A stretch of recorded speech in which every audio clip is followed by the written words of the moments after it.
Hey guys, I'm home this evening making some Hamentaschen, getting ready for Purim. I figured I'd invite you in and show you some tips and tricks on making some Hamentaschen. Before we even begin, we want to make sure our oven is preheating to 350 degrees. We want to make sure we've got whatever fillings we're going to use ready. It could be a jar of jelly or whatever else you might use. I have put together some poppy seed filling, some caramelized apple filling, and some prune filling. You want to make sure you've got your filling set and ready to go, because once the dough is complete, it's going to dry out pretty quickly. The quicker you can move through the process, the better overall the Hamentaschen are going to be. So definitely want to make sure your fillings are set and ready to go before you even start the dough making process. Hamentaschen dough is actually pretty simple. There's only 7 ingredients. So we're going to start with our first 4.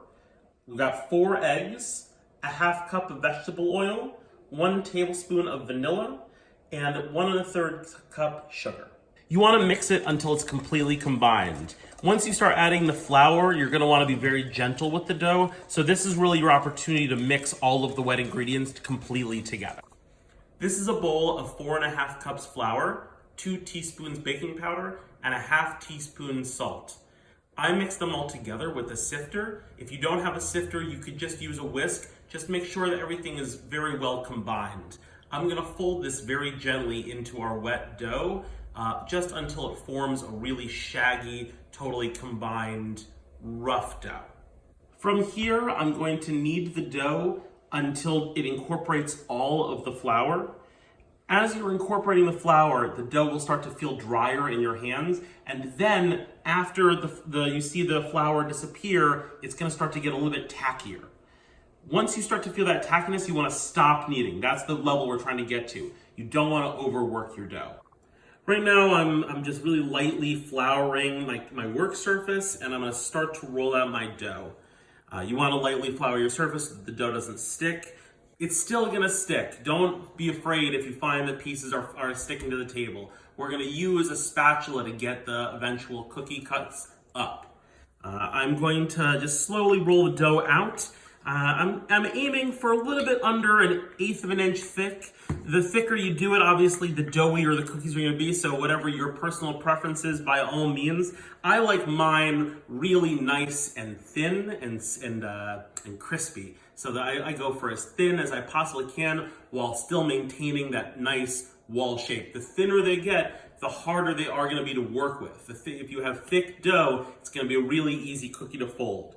So you definitely want to find that sweet spot where it's not a total pain to make the cookies, and it's still something that's delicious and edible at the end of the process. This might seem a little awkward, but I like to get right down to the work level of the dough because I like to see how my level is in terms of my rolling. I can see I've been a little bit stronger on my rolling on this side than on this side, which leads to this being a little bit thicker. It's not the end of the world if your cookies aren't all the same thickness, but obviously the more consistent we can get, the happier we'll be at the end of the process.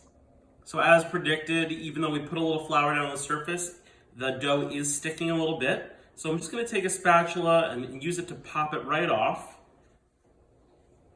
Then we're gonna take about a teaspoon of filling. I've got the poppy seed filling here because it's my favorite.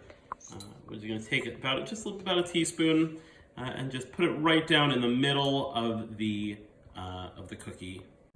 Okay, we're ready to fold. So we're gonna start on our upper left side. Just get that nice over the top.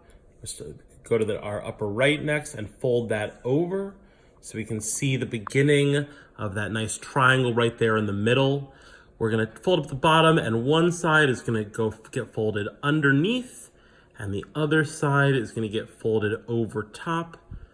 So we've got that nice tri-fold design, and just to kind of make sure everything sticks, we're gonna pinch each corner, and that will finish off our Hamentaschen.